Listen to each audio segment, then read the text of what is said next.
Well, here we are then, rugby school.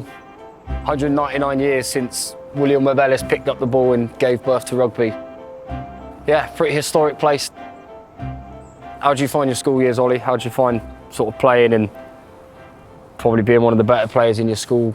Did you find it, hard to lead, or did you always have that sort of air of leadership about you? I think leading in school sport is a little bit different to the professional sort of game, in that you've got a lot of people with a lot of different sort of interests and what they really want to get out of it. So like there's certain people like myself, I always wanted to be a rugby player, so my attention was probably more focused on the rugby at school rather than the academic side.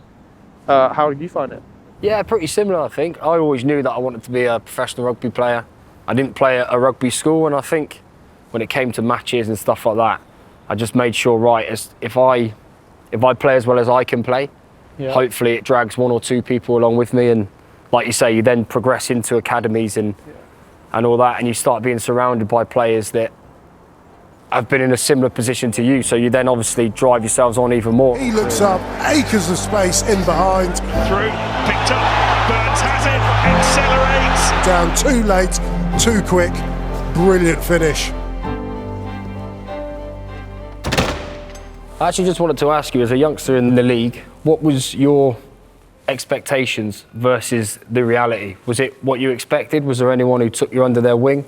At Saints, there was a load of really, really good leaders. Yeah. One being Alex Waller. The way Alex was with me, and he'd put his arm around and say, just be you. Like, if you make a mistake, no one's going to care. Like, it's fine. Was your old man a bit of a sounding board? Was he someone you could go to? Obviously, I know he played sort of back towards more of sort of the amateur into professional days, but was that someone who you could lean upon as well? Yeah, definitely. I used to go to him all the time saying, oh, this happened, and he'd be like, it's fine.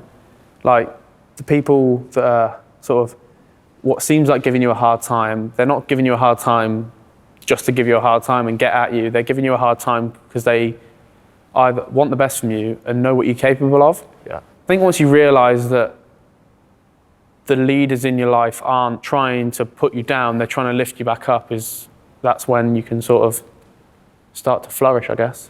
I love my role as a senior player at the minute. I think when I first started and I'd left Bath Academy and signed for Gloucester, I had a little bit of respect already, I think, because the Bath-Gloucester rivalry, anyone who leaves Bath to sign for Gloucester probably gets a little bit of respect. So I think the boys had a bit of respect for me in that sense, but captain at the time was Gareth Delve. Now, Delvey was a pretty ferocious leader, a lovely mellow bloke off the pitch. When he got on it, he switched. But what really struck me about him was, as a youngster, he didn't allow any of the senior boys to take advantage of me, but at the same time, if I was out of line, he'd be the first to clip my ear and put me back in line, and you sort of knew the fine line, because it is a fine line, because as a youngster, when you come in, you want to be confident. Yeah. They don't want to see, you have to stand on your own 2 feet, you have to roll your shoulders back, stand tall, ride the rough with the smooth. And it was one of the favourite times of my career, when it's all new, for me playing at Kingsholm, running out in front of that crowd every week, going to places like Northampton, like Welford Road. You're fearless, but you need a little bit of guidance. For me, I had a guy called Carl Hogg who, led by always standing up, and no matter what the result, was always very diplomatic and very sort of level-headed. On its way between the posts. That was something else. Ollie Sleightholme. So, being a sort of senior player and a leader, how have sort of previous leaders and the experiences you've had with them affected how you lead? Yeah, significantly. I think, first things first, I think you learn a lot more from the tough times than you do the good. And in your rugby career, you'll always go through a spell where you lose a few games in a row, or you're not getting the results that you want, you're not playing particularly well. And all I try to remember is how I felt back in those moments and how those leaders around me helped me come out of it, whether that was a arm over the shoulder or a little word in the ear. But I've been very lucky to play under some fantastic captains, Jim Hamilton, Tom Youngs, these guys that play with passion and just wear their heart on their sleeve. And I think if you lead with your heart in most situations, you can't go too far wrong when you're trying to lead people. How are you finding it? As obviously a bit earlier in your journey, but you're finding that you're learning from the experiences that you're having week on week? Yeah, definitely. Like you said, it's playing under those people and watching what they do and learning how they conduct themselves and what they do as leaders, and trying to replicate that where you can, I think, and knowing how you would react to certain things being done and what you would want to happen to you, sort of thing. Yeah. The Leicester Tigers, Northampton Saints rivalry, obviously two teams steeped in a lot of history. Saints obviously were for a while the underdogs and then came through and were really sort of at the top of the English game, but regardless of the result, they're special, historic games to play in. Yeah, like the atmosphere you get in the derby, because it's such a big rivalry spanning so many years. You look back at them and you look at the moments you've had in the rivalries, and a lot of the times it's not the tries, it's all the other stuff that gets shown, and that just shows how much passion and how much you want to fight for your mates and to win that game. Yeah, I think it's the pride, isn't it, in two great rugby clubs, and you know, for me personally, those are the games, mate, where you really see strong leaders step up and be counted. Richard Cockerell once said to me that you're never as good as you think you are, but you're never as bad as you think you were. Yeah. So you just try and maintain that level head amongst all the circus that is, you know, the media like to create, supporters like to create, and I always found that helped me. But it's an unbelievable rivalry to play in. It's one of those times where, like you say, the leaders show their true colours, and you really get to sort of expand and adapt and evolve within the group. Yeah, I think as well, just to elaborate on that, I think the best leaders are the ones that find growth in those tough moments. You know, it's very easy to say it's a bad result, bad performance, whatever it might be in any game. But the true leaders are ones that can find that growth in those moments, because that's where you learn the most. I've found it's easy to paper over cracks when you've won, and you can almost kid yourself that you're better than you are, or the performance was better than it was. And every experience is a good experience, I believe, in rugby, and it will set you up going further in life. Oh, missed pass, Burns is it!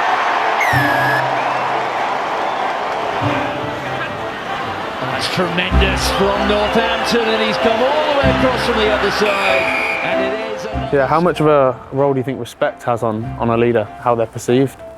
I think respect's huge from internal, from in the camp. I think a lot of people, obviously, with the way rugby is, a lot of people from the outside want to have their opinion on what is a good leader, who is a good leader, but sometimes it doesn't have to be someone who is an international, it doesn't have to be someone who's played a load of games. It's someone who can connect with the players and lead by example, I think, which is, you know, you've got it at your club at the minute with Lewis Ludlam, and obviously he's England international now, but with Dingwell stepping up and being captain at 22, you know, he's obviously got the respect of the players. Do you find that is exactly how it goes, or would you prefer someone who is of, you know, an older age or a more experienced background in rugby? Yeah, no, I think both are very effective. I think, like we said, the main thing is that respect. I don't think you can lead a group of people without respect. Yeah. Because one of the big things is your leader's going to ask you to, especially in the game we play, put your body on the line for the team, put your body on the line for everyone. And if you don't have respect, or the leader doesn't have respect for the team, then they're going to struggle to get that from you. But yeah, I think, like you said, as well, internally and more than anything, like everyone else can maybe not agree with the leader, or say, oh, he's too young, he's not experienced enough, he's not this, he's not that. But I think if the squad have that respect and the coaches have that respect for the leader, then I don't think it matters too much. On that as well, I think it kind of leads quite nicely into the fact that, you know, rugby, you are going to get, because it's in the public eye, you are going to get scrutiny from outside the group. Now, we just spoke about that in a leadership role, but how do you find that affects your day-to-day life now, being a young lad? Obviously, your dad was a very well-known player. You've come in and earned your stripes at Saints now. Do you find being in the public eye a little bit and being out and about, do you find that you have to lead by example to the public and to young lads that might be looking up to you? Yeah, I find you've just got to, as long as you're honest and you're not doing stupid things, you don't want to be doing those things anyway. And it's like, rugby towns are genuinely quite small towns, and a lot of people, although you're not a footballer, for example, you'll still get recognised. And I think it can be one moment where you mess up that can have that effect on you. Obviously, you've been in that sort of more international environment and a few different clubs, and I was just wondering how is that? It's in the public eye, but also we still go to the supermarkets to do our shopping. It's not like we're footballers or anything like that who can disappear off to our private mansions and all that, which is we'd all love to do if we earned that kind of money. But because of that, you're then opened up to scrutiny when you're doing your shop. You might have lost it the weekend. You're picking up your food shop, and I've had it where some supporter's not happy, he's quite vocal, he's come up. And when I was younger, I don't think I dealt with it very well. I used to get quite defensive, not necessarily aggressive in a bad way, but just I used to let it weigh heavy on me. Whereas now you just kind of accept that people have an opinion, let them have it, and just worry about the internal value and respect that you get from your teammates, your coaches, and your family and friends. Like the opinion of the general public, as much as you always want it to be good, it never's going to be good.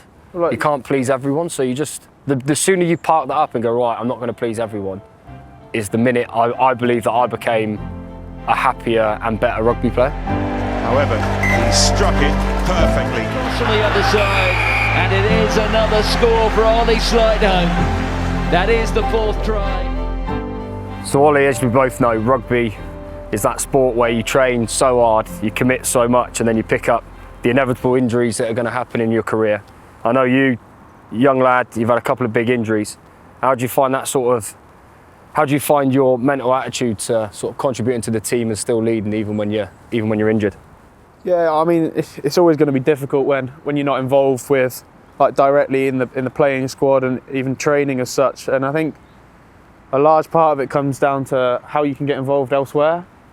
So if you're injured, you're still going to be in the gym, you're still going to be in meetings and stuff, and how you can almost push standards and encourage lads in those areas rather than just on the field. Yeah, I always found I struggled with it a lot, especially the first couple of weeks. And if it's a long-term injury, you tend to just sort of disappear, and then you kind of come back mentally to it a little bit and realise that the cause is a lot bigger than you individually, and you have to kind of put your individual setback to one side to move forward. With that, have you found like opportunities outside of rugby to sort of invest in other things? Yeah, I think one of the big things I found being injured was if you stay too connected to rugby, it really grates on you, and it can affect you mentally a lot more if you're constantly thinking, when am I about playing? Whereas if you can take yourself away from it, I think even when you're not injured, take yourself away from rugby for a couple of days, couple of hours, and just focus on doing something else, something that like you say could help you after rugby, and invest in sort of like what you can do in your future. Yeah, that's one thing I'd say, mate. Don't want to make myself sound too old, mate, but I feel I've got 10 years on you, and it's something that I wish I'd done maybe a little bit earlier, is invest in something outside of rugby. For those times when you're injured and you need to get away and have a mental break, but also, rugby's such a great sport for opening up opportunities, and sort of a chance to get out and explore avenues that maybe, people in normal work couldn't quite experience. So I wish I did it earlier, mate, but I'm doing it now. I'm 31, I'm trying to get on it. So it's, I just think it's important to explore all avenues for stuff post-rugby. Have you got any sort of advice on that for a younger player like myself? No, obviously the first advice is to look into starting a bit earlier, but I've been very lucky in my career to have played for a few clubs. I think everyone dreams of being a one-club man, but I've played for a few. I've also had the experience of playing in Japan, so I've sort of experienced different cultures. And I think the one thing for me that stands out is the ability is, as a person, to adapt to different scenarios, and I believe that will set me in good stead for the future. There are many ways to skin a cat. There's different types of leadership. There's different types of how to go about your business, both in rugby and out of rugby. And I think from coaches I've played under, from captains that I've played under, and from cultures that I've been involved in, that ability to adapt is something that will definitely push me forward in the future. So that's one thing I did maybe in my career early on, is you sell yourself a little bit short. You don't give yourself credit for how tough this industry is and how much you have to adapt. And even if you're not a captain or in the senior player group, because